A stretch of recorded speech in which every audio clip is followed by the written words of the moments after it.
Assalamualaikum warahmatullahi wabarakatuh. Bandung darurat sampah. Mungkin kalimat itu yang pas untuk menggambarkan tak kala sobat muslimah melihat pemandangan gunungan sampah di beberapa tempat di kota Bandung pada akhir-akhir ini. Tentu pemandangan tersebut tidak mengenakan, bukan? Namanya juga sampah yang sangat erat dengan kotor, bau, dan menjadi sumber penyakit.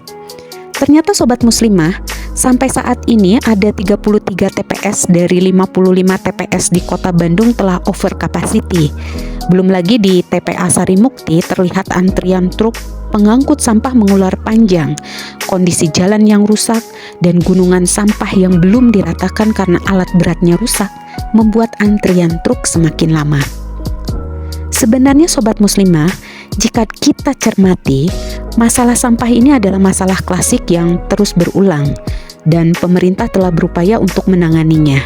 Secara nasional saja sobat muslimah, sebenarnya pemerintah telah mengeluarkan kebijakan melalui Peraturan Presiden Nomor 97 Tahun 2017, yaitu tentang kebijakan dan strategi nasional pengelolaan sampah, di mana Perpres ini menjadi cetak biru bagi perjalanan menuju Indonesia bersih sampah pada tahun 2025.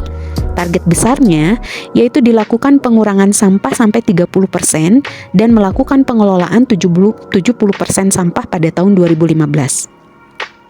Belum lagi, jika kita melihat pendekatan-pendekatan skala individu yang selama ini marak diserukan oleh gen milenial, seperti gaya hidup ala green living, misalnya gaya hidup minimalis, less plastik, buang sampah pada tempatnya, ataupun dengan gerakan bersih-bersih ala komunitas muda.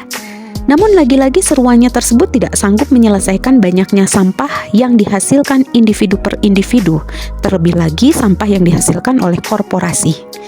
Jika semua upaya telah dilakukan, baik melalui pendekatan secara individu maupun melalui kebijakan, pertanyaannya, mengapa masalah sampah terus berulang dan tidak bisa diatasi? Sebenarnya sobat muslimah, ada kesalahan paradigma penanganan yang selama ini berdasarkan paradigma sekularisme kapitalisme, yaitu hanya pendekatan berdasarkan kemanfaatan materi. Belum lagi, paradigma kapitalisme ini yang mengutamakan kepentingan korporasi adalah faktor yang menyulitkan di dalam penanganan atau pengurangan sampah. Oleh karenanya dibutuhkan solusi mumpuni dalam arti solusi yang mendasar yang perlu menjadi perhatian kita bersama, yaitu tentang paradigma berpikir individu, masyarakat maupun pengelolaan negara saat ini berdasarkan kerangka akidah atau iman. Islam memandang bahwa sebagai individu, sebagai apapun dia harus terikat syariah, di mana keterikatannya itu harus dibangun atas dasar keimanan. Terkait hal ini, harus tertanam pemahaman dan kesadaran terhadap kebersihan sebagai perwujudan dari keimanan dan ketakwaan kepada Allah Subhanahu wa Ta'ala. Rasulullah Shallallahu Alaihi Wasallam pun pernah menyampaikan, sebagaimana diriwayatkan oleh Imam At-Tabrani, bahwa kebersihan itu akan mengajak seseorang pada iman, dan adapun iman itu akan bersama orang yang memilikinya dalam surga. Maka dorongan keimanan ini, tiap individu akan memiliki kesadaran untuk mengurangi, memilah, dan mengelola sampah rumah tangganya, sekaligus mengontrol diri untuk selalu secukupnya dalam segala sesuatu atau tidak berlebih-lebihan, karena itu disukai oleh Allah. Jadi, semuanya itu bukan karena tuntutan gaya hidup, tetapi karena tuntutan keimanan.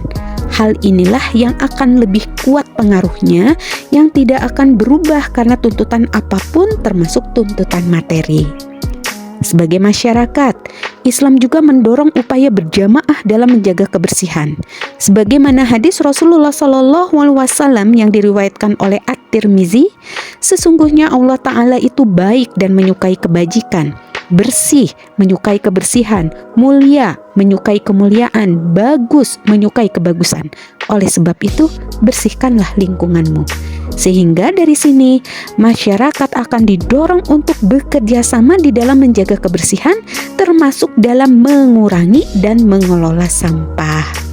Begitupun dengan negara. Negara dalam Islam memiliki andil yang sangat besar dalam pengurangan dan pengelolaan sampah. negara harus mendorong inovasi dalam pengelolaannya dan mengadakan infrastruktur yang mumpuni dalam menanganinya.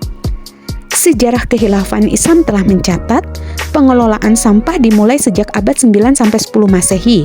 Pada masa itu, Bani Umayyah jalan-jalan di kota Cordoba telah bersih dari sampah-sampah karena ada mekanisme pembersihan sampah di perkotaan yang idenya dibangun oleh Kusta Ibnu Luqa, Ar-Razi, Ibnu Al-Jazar, dan Al-Masihi.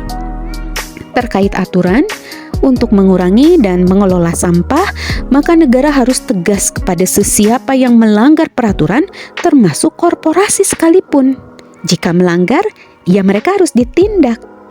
Dengan paradigma ini, dan terlebih setiap aturan Islam diterapkan secara kafah dalam bingkai negara, maka masalah sampah akan segera selesai.